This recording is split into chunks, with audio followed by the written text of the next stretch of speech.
Welcome, everybody, to Age of Radio, Mercury, your home for podcasting and pop culture news. We, again, are live from Tucson Comic Con. We are going to be live the 29th, 30th, and 31st, and we have an amazing show in store. I'm about to interview the beautiful Jinx from @TheJinx Cosplay, which is her Instagram handle and handles, also at jinxcosplay.com. JinxCosplay.com. JinxCosplay.com, and she's also a host of Cos Talk Live. But before we get into that, I want to let you know what we have in store for the rest of the weekend. After we do this interview with Jinx, we're going to be interviewing Kyle from Arizona Cosplay, but it's Cause, C-A-U-S-E, Play, and he goes by Ravencraft Cosplay. He has an amazing costume for us. He was actually one of the very first cosplayers that I interviewed last year at UwuCon when Jinx was kind enough to introduce me to the cosplay world, which kind of started us down this road of doing these live events. So I'm excited to have both Jinx and Kyle at every event that I go to. We also have tomorrow, we're going to be doing our first competition giveaway. It's a Marvel Cinematic Universe trivia competition for a $100 giveaway. Ooh. Whoever wins, they get $100. You're going to have to battle it out and find out if you know the most about the Marvel Cinematic Universe. And that is tomorrow, I believe, at 12:30 p.m. Pacific time. But again, if you like and subscribe to the channel wherever you're watching to it, turn on your notifications, you'll know when we go live so you can watch those things happen. And if you're walking by right now at Tucson Comic Con, just know tomorrow, if you play the Marvel Cinematic Universe trivia game, you can win $100. $100. Also, we have the following day, we are going to have a Mario Kart World Showdown on the Nintendo Switch 2, where you can win another $100. So you can win $100 on Saturday. You can win $100 on Sunday. That's $200. That's $200 you can technically win, and we are great because we mathed. We did good math right there. That was quick math. That is quick math. That is Sunday at 2:30 p.m. Pacific time, and you have to be in Tucson to obviously play and win. We are also doing a Nintendo Switch 2 raffle giveaway, and actually Jinx has been talking to people about the raffle, so I'm going to let you tell about the raffle. What's the raffle? Yeah, absolutely. So we've got a brand new Nintendo Switch 2 giveaway, as well as some other awesome things like a Bluetooth speaker, maybe some gift cards. You can come by our booth. We are located in the arena here at Tucson Comic Con at booth A03, and you can buy as many raffle tickets as you want. One ticket is $3 and 10 is $25. So we'll be selling tickets throughout the whole event. And when are we pulling the raffle tickets? So we're going to be pulling the raffle for that one Sunday. Okay. I believe we'll probably do it midday. The time isn't 100%. But before we leave today, we will be drawing for a chance to win one of the other prizes. Cool. Which, again, if you win a prize today from the drawing, you can still be in to win the Nintendo Switch 2. Nice. So you have the opportunity to win, obviously, multiple gifts throughout the weekend. That sounds awesome. So we have that going on. And then we also have some other interviews happening. On Sunday, we will be interviewing Frank Powers and his persona, Best Frank Forever. He does the comic book mobile. He is also a wacky weekend DJ on one of the rock stations here in Tucson. Cool. He's also a puppeteer, so we're going to be having some fun with his puppetry, I guess. Is puppetry even a word? I started using it. It is a word, yes. But socketry isn't. That's one that I made up. No, but I don't know why you wouldn't start it. Yeah, I mean, you put socks on your hands, it's socketry. That's like puppetry, pre-puppetry. Pre-puppetry is socketry. So we're going to be having Frank Powers from the Comic Book Mobile on Sunday, and we will also be doing a live demonstration of a trading card game called Kingdoms Unbound, Legends of Kind. And they're here at Tucson Comic Con. Yep, they're here at Tucson Comic Con. They're going to be coming here talking about the game. We'll learn how to play the game. People can play the game. We might give something away for that as well. Awesome. We're all about giving stuff away at these types of events. But that being said, this is about you. It's about me? It's about Jinx. Okay. And so we're going to get into some conversation with you. And if you guys don't know who Jinx is a cosplayer in Phoenix, Arizona. She's also one of the hosts of Cos Talk Live. It's a show that's all about cosplay. And from what I know, not only from knowing you, but what I've read about you on the internet, Jinx loves to make and wear costumes, visit conventions, and do lots of geek things in general, especially video games. She also enjoys sharing techniques about cosplay, Yes, I do. which, again, she does on Cos Talk Live. Yes. So let's open this up. You've been cosplaying from what I found on your actual bio, but I've also known you. I don't know if these years corresponded together, but that was in 2001. Yeah. So that's a long time because it's 2025 now. It right? is. And what year did we 2025? graduate high school? It would have been 2002. Yes. Yeah. Did you not? I didn't graduate high school. Just so everybody knows, I didn't graduate high school, but it was 2002 that we would have graduated. But look where he is now. But I did go to college. I got bachelor's degrees. I have a master's degree, which I'm supportive of college. But again, you don't have to go to college to be successful. So Jeremy and I went to high school together. I guess we're going to start from the beginning. Yeah, oh my gosh, that's a long and time we ago. actually had a band. We had a band together. But we had a band together. We also had the band with Chuck. Yeah. And Roxanne. And we had also Stefan on bass and Joe on drums. Yes. But we started the singing in 7th and 8th grade though. Yeah, 'Cause but the one I remember the most that we did the most with was in in high school. Well, that was correct. When we That is actually true. got together and jammed. Okay, that's true. That is a true story. And we did like a Coffee shop. Well, we did coffee shop, but we also did one in the cafeteria. I can't Do you remember remember that? No, I don't. Oh, yeah, man. we did one in the cafeteria at Holy some type of smokies. event thing, and it was a really slow, sad song because I write slow, sad songs. And Stefan was there. Joe was Wow, there. I think it was remember. when you were dating Joe. Yeah. So you were 'Cause dating we were dating Joe, through high who was there. school. And Charlie actually sang with. It was a song that both of you did. No together, and that way. was. We'll have to see if Chuck remembers. This is what that. happens because I was a flight attendant, and so a lot of like my brain has lost oxygen. Does that happen?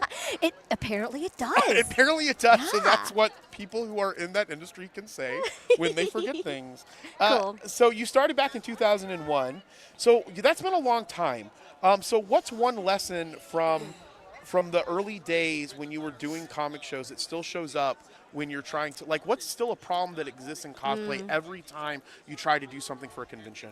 Yeah, so I won't say it specifically for me, but I still see it very prevalent in the cosplay community, in the public's reaction to cosplay. There's still a lot of, racism, ageism, sizeism, whatever, all those things where people are being criticized because they don't look or act or, they're not the same XYZ of the character that they're cosplaying, which the whole the whole point of cosplay is to play, right? It's costuming and playing. It's not cause work or cause hire or cause exactly. Yeah, exactly. Yeah. So I still do see that a lot, which, it's still pretty sad the way that it's still very prevalent. A lot of people are still affected by it. People do what they love, and if they share it, I'm not saying that they have to be prepared for what kind of reactions they're going to get. But that is the reality of it, and we are trying to change it, but we're never going to be able to change everybody. Yeah, because one of the things that again, starting doing these interviews last year with the cosplay space, one of the things that I was introduced to was like, gender bending, and that's when you change like the gender of the, is that what it's called? There's a lot of different ways to do them now. Because you can change the gender. If it was maybe a male, you would do it as a female, right? Where that character never was that specific. Yeah, type, that specific right? sex or gender. Yeah. Yeah. Yeah. So actually, with cosplay these days, there's never been rules. I mean, people probably thought there were rules in the past, but nowadays you can really do all sorts of different things, and it's more accepted now than it was like 20 years ago. So you can take any character, you can change their gender or sex, and you can like morph them on like, hey, this is what they would be if they were female, or you can adapt yourself to become that character's, gender or sex. So a lot of different things that you can do, a lot of creative ways to cosplay. There's a lot of mashups, a lot of alternate universes, and I really love to see how many different ways people can take a character. Yeah. Yeah. No, absolutely. Now, your IG bio or your Instagram bio says never stop doing what you love. So how is that guided from your choices? How has that changed your workload and helped you balance cosplay content with the rest of your life? Absolutely. So again, like I said, I was cosplaying since I was 17 years old, so a very long time. Jeremy's over here working on it. I'm doing okay. Focus on me. So in the very beginning, cosplay was very niche. I didn't even tell people I worked with that I cosplayed. It was very, very underground. And I was so hard on myself on, hey, I don't look like XYZ character, then I won't cosplay it. I didn't see a lot of that in reactions to my cosplay. This is just what I had put on myself. So I used to criticize myself, and we all do, right? We all can be pretty hard on ourselves, and I still am at times. And, you know, my godmother asked me when I was in my 20s, because I started when I was like 17. So, you know, Yeah. like they're thinking maybe this is a fad, something you do when you're young. And so I was in my 20s. And she said, are you going to be cosplaying when you're 40? And I'm like, hi, I'm 41. I'm still cosplaying. Yeah, and so that happened. Yeah, so, you know, when I kind of shifted the focus to like, I'm going to do this because I love it, because it brings out my creativity, because it feeds my soul. Yeah. And that's where I kind of decided, like, you just need to keep doing what you love. And especially going through, like, let's say, like, in or your personal journey, your mental health journey, and that sort of thing, self-care. Really, in any aspect of your life, you just need to do more of what you love. You have to Right. do the things that you have to do, right? You have to be a parent, or you have to be an employee, or you have to XYZ. But in the time in there somewhere, you need to do more of what you love. Do you think that, like, you had to, and while I was coughing, you might have mentioned this, so I'm going to come back to it for a second. Do you think that, like, you have kind of started to realize that when you're going into it more for maybe it starts to feel like work, you then pull back, and then that kind of resets you or recharges you to then move forward with it a little bit more as you kind of recharge? Yeah, so actually, because I was cosplaying for so long, it was a very casual hobby for me. I moved overseas from 2010 to 2016, and before 2010, there wasn't much of a cosplay scene in Arizona. I was always going to California for cosplay. So when I moved back, I was surprised to see how much it had grown. So I kind of got into it, tried to get back into it, and I got to a period of time where I was like, yeah, I need to get more well known. I need more followers, or, Yeah. you know, it just was what everybody was doing at the time. And then when we started Cost Talk Live, I was really, really focused on, hey, we need to get our name out there. We need to be at all these events. Right. And I think when we started doing events again in 2022, Thermo, who's my partner at Cost Talk Live, Thermo and I went hard doing all these appearances, which is so funny because when we were done doing appearances, Jeremy's like, hey, let's do events. Yeah, let's start doing events. And in her, like, though, if you've never done an event, they are super freaking Super exhausting. exhausting, yeah. I mean, just if you could see, like, everything that's around us, we have, like, 2 tables that have a 90 degrees. We decided to try to create our whole, you know, a studio here for the most part. You've got like a double space. Yeah, we have a double space. But even just having one space Yes. is super, super hard. It is. Getting everything there, building it all out, being able to have people talk to people throughout the entire event. And That having the gets staff to exhausting. do it, right? Because when we did our round table, we were almost Oh, all yeah, here. we did not And have we've got enough staff. Dustin here, who is like Who's our doing nothing superhero. over here. No, I'm just kidding. Sorry. He's So the Jinx producer. said superhero, and I was like, he's doing nothing. He's Our just sitting producer, here. Dustin, Yeah. who's been on, Yeah. yeah, Yeah, who's oh, been yeah, on yeah. the board all day. Yeah, so it can be definitely 100% It's super exhausting. exhausting. And so when I was doing the events, it was, you know, basically me and Thermo, and we were doing everything. We were doing the setup, the production, and we were on camera. Yeah. And we did it for about a year, and we got so burnt out to the point where our friendship was affected. Yeah. So for Thermo and I, like, you know, we are so close now, but it took us time to be able to communicate with each other. And, you know, she told me I'm not enjoying it anymore, and then I was like, well, I'm not enjoying it either. So when we both realized that, you know, I took, as far as Cost Talk Live, it has gone through a lot of different changes to where we are finally happy with what we're doing for it. For myself, Yeah. when I started realizing that I was starting to do more and more for other events and other groups, because I am good at what I do. Yeah. But then when I started to feel like it was work, that's when I was like, I need to start just doing what I want to do. Correct, yeah, you know? 100%. And so when I started pulling back and doing less and less events, you know, I was organizing cosplay contests for other organizations and conventions and everything. And it was fun and it was great. And it's great to be in front of people and to be known. Yeah. But, you know, at the end of the day, I'm like, God, like, I don't even remember. Did I have fun? Yeah. So I always make sure that if I'm doing something that is being requested of me, I want to do it. Yeah. Number one. Number two, you know, spend more time doing things that do make me happy. So if I'm proposed to do something and it doesn't quite fit my values, it's not for me. But there's tons of other people that can do it. So I really am choosy about the cosplay and geek events that I do. For you guys here, again, Jeremy, we've known each other for like, God, how many decades? A long time. And we've always created together. And Yeah. stuff like that really fills my soul. So anything that Yeah, me is too. creating and fills my soul, level is where I want to be. Yeah, absolutely. So you mentioned Cause Talk Live and you mentioned Thermo in this. So you guys do the Cause Talk Live show together, and it's a show about cosplay. Yeah. But before you guys would try to do it together, maybe you would have guests on and you would talk. But this year you kind of broke it up a little bit. And so you actually have a segment on Cause Talk Live called, it's now called Jinx Unstitched. Is that correct? Yes. Okay, so what is that? Why did that breakup happen? And kind of tell me about what you talk about on your specific segment. Yeah, absolutely. So Cos Talk Live actually started during COVID because cosplay is initially a social hobby. It kind of was like, hey, if you didn't wear a cosplay out in public, it didn't happen. But of course, COVID shut everything down. Yeah. They weren't going to have like 19,000 people come together during the height of COVID. Yeah.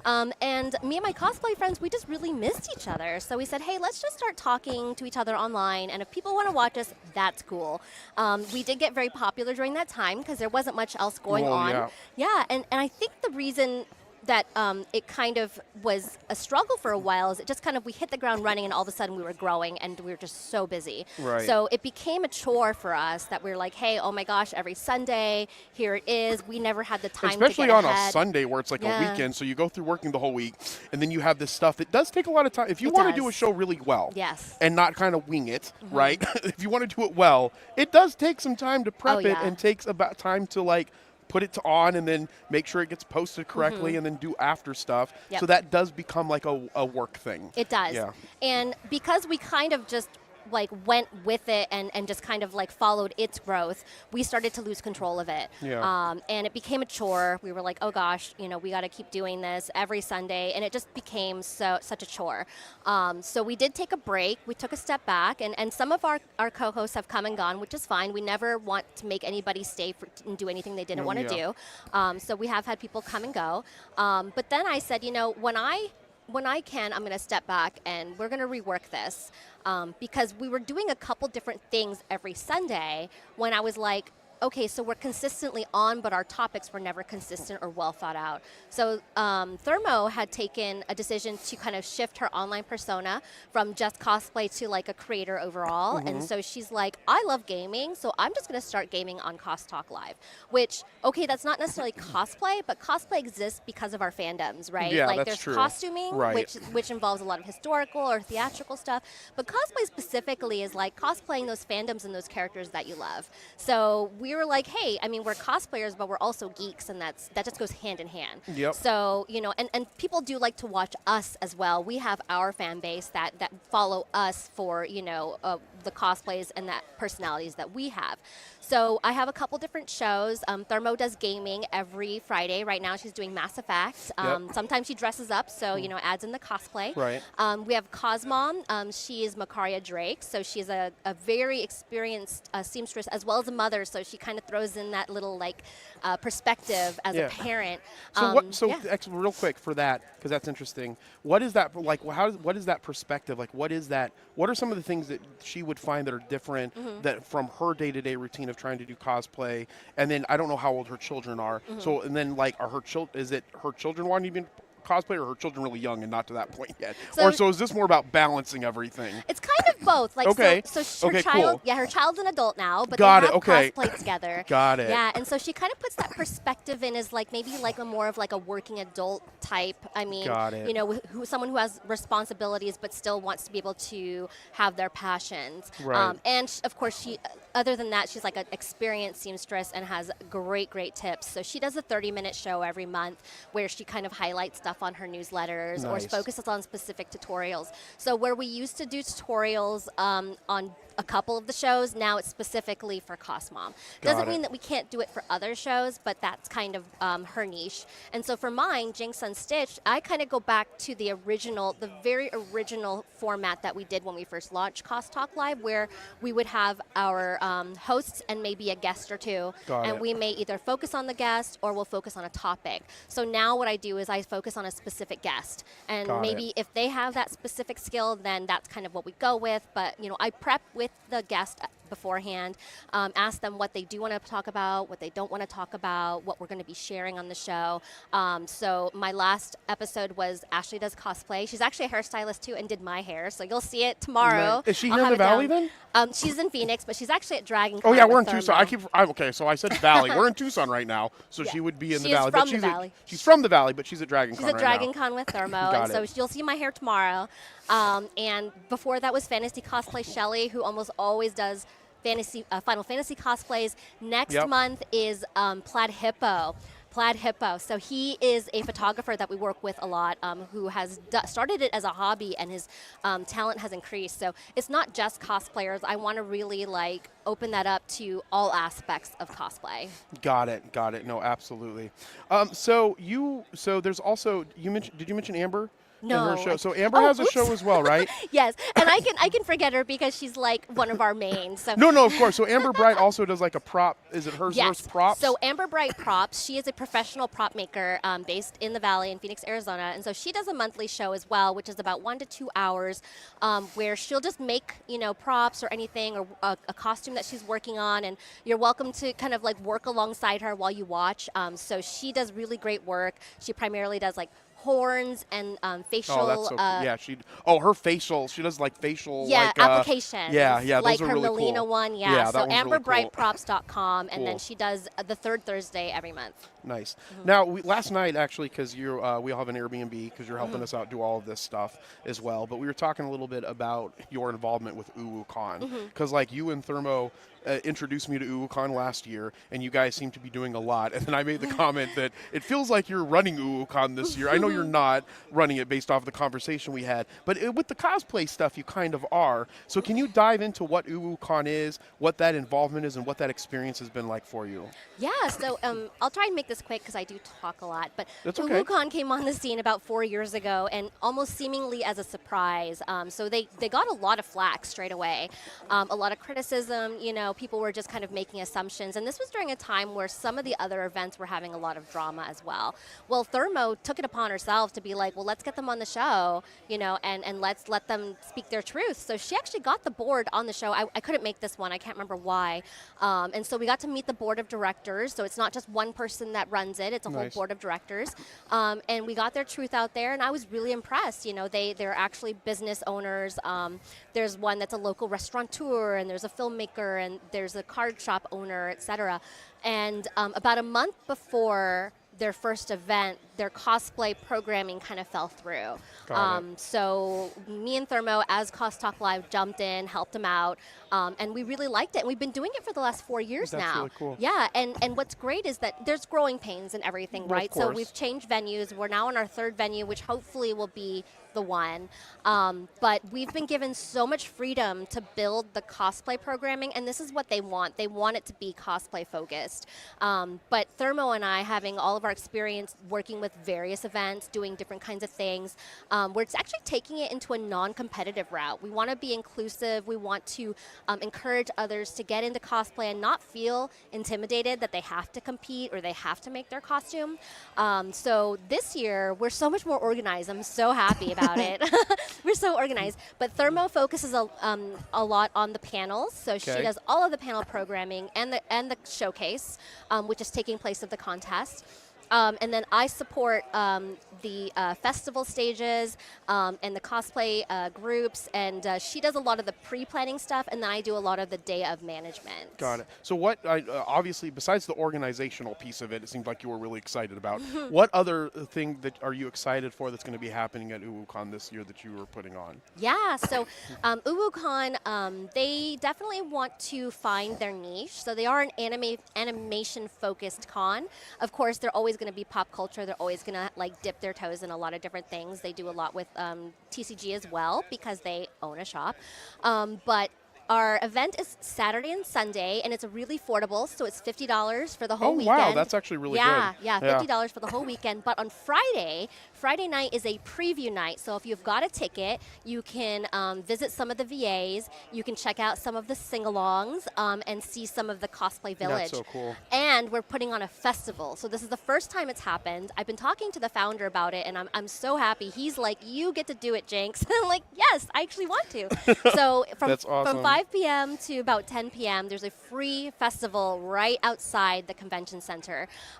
You can go and pick up your badges, or you can buy your badges, or you can just go and hang out and kind of see what we have to offer. We're going to have a cosplay walk-on. There's going to be local talent from our cosplay community. You know, there's a lot of people out there that want to just perform but not compete. Yeah. So that's another reason why we're doing this. And I have a huge headliner that I wish I could announce, but I can't yet. And it's all free. So you're welcome to come. There's going to be the car show. There's going to be food So trucks. that part of the event's free. It's not part of the buying the ticket piece. It's not, but we're hosting it. But you're hosting it. Yes. Got it. And there's also cos swap, That's so cool. a cosplay swap meet that That's you can cool. go to for free. Nice. Yeah, so I'm super excited about that. I think that'll be a really great drive to even sell even more tickets. Oh, absolutely. That is really cool, and it's going to be exciting because I saw it last year, so I'm excited to see what it's going to be like this year, and we'll be there as well, hopefully doing more of these types of interviews and probably still focusing a lot, at least at that event, solely on cosplay or some of the stuff that's there. So you're dressed as Chun-Li, player 2 from Street Fighter 2. Player 2 from Street Fighter 2, Chun-Li Pink. And so you've been doing, obviously, the cosplay for a long time. So name one craft technique that more cosplayers should try sooner. What's something that you think that cosplayers should kind of dive into sooner from a craft technique if they're getting into it or have been doing cosplay for a while and then want to take it to the next level? So I think that what's important is wig styling. Okay. I see a lot of people struggling with wigs, and I totally understand because I did too. And I wouldn't even know how to put on a wig. So based off of those things, it seems like a struggle. I mean, anytime I can wear a costume without a wig, like right now, so I've got my little buns, but this is my hair, it's like great because wigs can be a lot of work. But if you are just starting and maybe you're buying your cosplays, like a styled wig is going to like finish the look. If you've been sewing for a while or crafting for a while and you're looking for that next thing to like elevate you, styled wigs. Tons of great people out there to do it for you. So if you can afford it, support these local businesses, get your wigs commissioned. But if you don't, start learning. You know, it's not easy. I mean, if you don't know how to do your own hair, like I don't even really either. I wear it down all the time. It's going to be a challenge. And but I don't even know how to do my own hair regularly. I could definitely use some help in that he department. asked me for freeze spray. I was like, do you have any freeze spray? Because my hair is going to be like ruined by the time we get through part of this event Listen, I'll teach you how to wear a wig. I'll wear a wig, and then I won't have freeze to worry spray. about it at all whatsoever. Yeah. So getting into wigs, and especially now, like even cheap wigs have like upped their quality. Yeah. So you can get a cheap, affordable wig from Amazon. Sometimes I take 2 wigs and sew them together, but I've definitely taken the effort to learn how to do some wig styling, and I think it is an important step for people who want to elevate their cosplay. Yeah, absolutely. And I do have a few more questions for you, Jinx. I know I saw a sign that said the end is nigh, so I hope that we still have time for Kyle's interview. If not, then we'll apologize to Kyle. At the end of the day. And we'll figure something out. But I do have a few questions that I think that are important. The one that I do want to definitely ask, if you were teaching I guess, cosplay budgeting, because it can be, any hobby can be expensive the deeper that you go into it, and especially if you're making elaborate outfits or if you're buying elaborate outfits. But if there is something like a cosplay budgeting 101, what's an item that creators most often underestimate that they could probably get for like less expensive or on a budget that they should be adding into what they're trying to offer? Is there anything that comes to mind? I mean, I think people underestimate the number of supplies or the quantity of materials that they need. Oh, yeah. And so you always have to, this is my experience. I've been doing this for like, 24 years. 24 years. And I think in the chat before we were going, I was like, crap, I did not buy enough material to make my Psylocke. And I've been doing this for so long. Yeah, that's a good point. And I'm just so that like, is why? something, 100%. Yeah, and I was able to finagle it, and I had very few scraps left. But especially now that our big retailer Joanne is no longer, in Oh, business. that's not around anymore. Yeah, like if you're gonna plan out your materials, like try to get a little bit of extra. Yes, it's going to cost a little bit more, but in the end, it won't cost you more if you have to overnight something. Well, yeah, 100%. You might as well spend that then, and Yeah. then not have to worry about it and then in a if- different Yes, situation. so definitely Absolutely. prepare your materials. Make sure you write down all the materials that you need, how much you need, and then add just a little bit more in case you mess up or you've just miscalculated. And that's actually going to save you more money in Yeah. the end. Yeah. Thank you. Mm-hmm. Appreciate that. I'm going to switch a little bit of the topic here to kind of close out the show. But I have on our Mercury show that we do, our regular show that we do on Fridays at 6:30 p.m. Eastern, we do talk a lot about artificial intelligence, especially in the sense of podcasting, because there's a lot of great artificial intelligence, AI, audio stuff that helps with podcasters to make things easier, maybe to do AI to a lot of our clips on our Age of Radio versus Instagram. That's Opus Clip. It's just all AI that creates the clips and everything. But, so it's a really hot topic, especially in the creative space. So what do you see as healthy uses for AI as it relates to utilizing it from maybe like to helping us perspective in research, as opposed to, one of the things that Joey hates is people when they utilize AI to actually create images or something along those lines. So I'm interested in your thought process on that, just because it's something that we do talk a lot about, and I think it's going to continue to be a hot topic over, maybe the next 5 years as AI kind of continues to develop. Yeah, I mean, with any new technology or concept, there's going to be growing pains. There's going to be regulations that have to be made. I mean, how many of you guys are on dating apps? Well, I think Dustin's married. Chuck has a girlfriend. Joey's married. I'm innocent. everybody. No, I'm just kidding. I'm just kidding. You didn't So need to none out of yourself. none of us.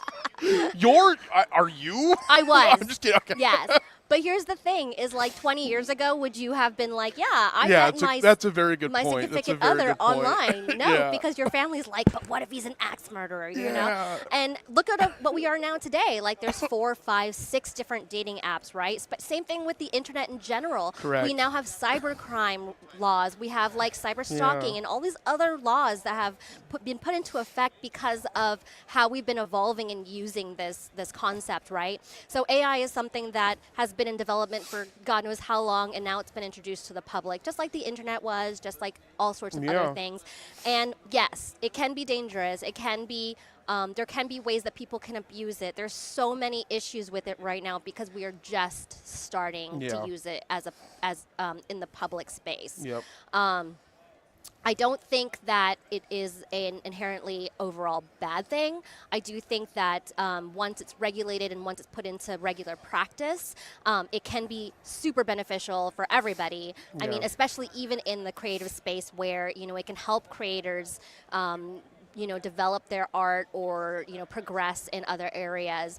I do have strong feelings about certain parts of it. Do people who generate art based off other people's art, is that art? Right, And right. can you sell it? Yeah. I don't think so, but at the same time, for how many decades or centuries have current artists been inspired and, working off of Yeah. other artists? Or even replicating those art pieces. Right. and I then- mean, nothing's Yeah, new, right, right? yeah. Nothing is new. There's no That's a such good thing. point. And yeah, there is a gray area of, there is specific plagiarism laws where if you've literally pulled these words off that page and put it on yours and said it's yours, there's things like that where we can like quantify or, identify what actually is illegal. Yeah. I'm sure at some point we will decide what is legal and illegal with Yeah. AI art. Right now, it is a very touchy subject. I know, and that's why I like talking about it.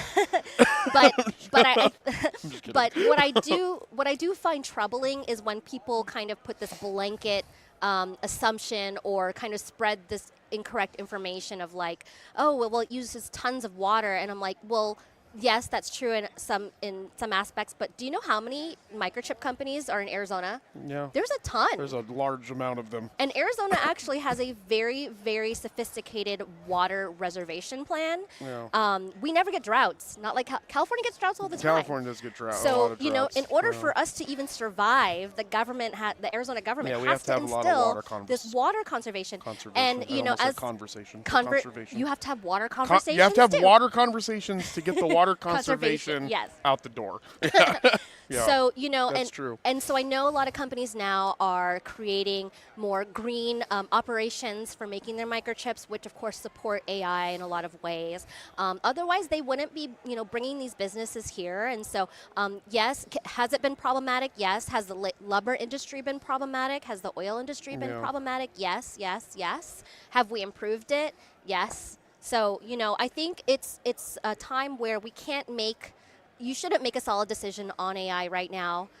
You probably aren't aware of how much you use it every day. Yeah, that's very true. I know Google Chrome just switched over. When I went into Google Chrome for a search, not Google Chrome, I just went to the Google search, and it kicked me over and asked me if I wanted to go back to regular search or keep the new AI function, and it moved me just to AI as a search engine. Yeah, so so it was probably already, it was already using the AI for the searches to begin with. Yeah, right. Just from the background of it. Yeah. So. And so I think if you have a decision, if you have, everyone's entitled to a decision, but, I do want to challenge you, like if you have one opinion on it, where is your boundary? If you want to ban AI, like what are you using and what are you vetting that isn't using AI? Unfortunately, a lot of what we do now has been using AI for some time without us knowing it. Yeah. Well, thank you. I appreciate that. Definitely going to be a conversation that we're going to keep going on Mercury with different creators, because that's the main thing that we do is talk to creators about creating stuff. And so definitely going to continue to have that conversation. So to get to our final question here, Jinx, what are some of the things that you're going to be having on Jinx Unstitched coming up?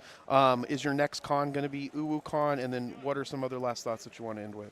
Yeah, so Jinx Unstitched, I try to get a little bit advanced. So like I said, next month for September, I'm interviewing Plaid Hippo. He's a Phoenix-based cosplay photographer, and he actually works in the tech industry too, so we kind of have that thing that we're connected with. Oh, right. Yeah, and he actually has been doing a lot of shoots with us. And then October, actually, I'm going to use the Jinx Unstitched period to do some That'll be fun. uwu previews and talk about the program and get kind of like our old CTL crew back on, and you're welcome to join us, Absolutely. of course. Yeah, and my next I said absolutely. I should say thank you. Thank you for that. I was like, absolutely, I'll be there. Of course I'll come in and be in the conversation. But yes, thank you. And UwuCon is going to be my next event. I am once we're done with this, because I know that we were preparing a lot of stuff, I'm going to be like 100% UwuCon. We'll be talking about schedules and what we want to go live on, and finishing up details. And then from there, I really try to reserve my energy for events that either I want to try or I believe in. So I might be hitting up Good Springs in Vegas, or not Vegas. It's Good Springs.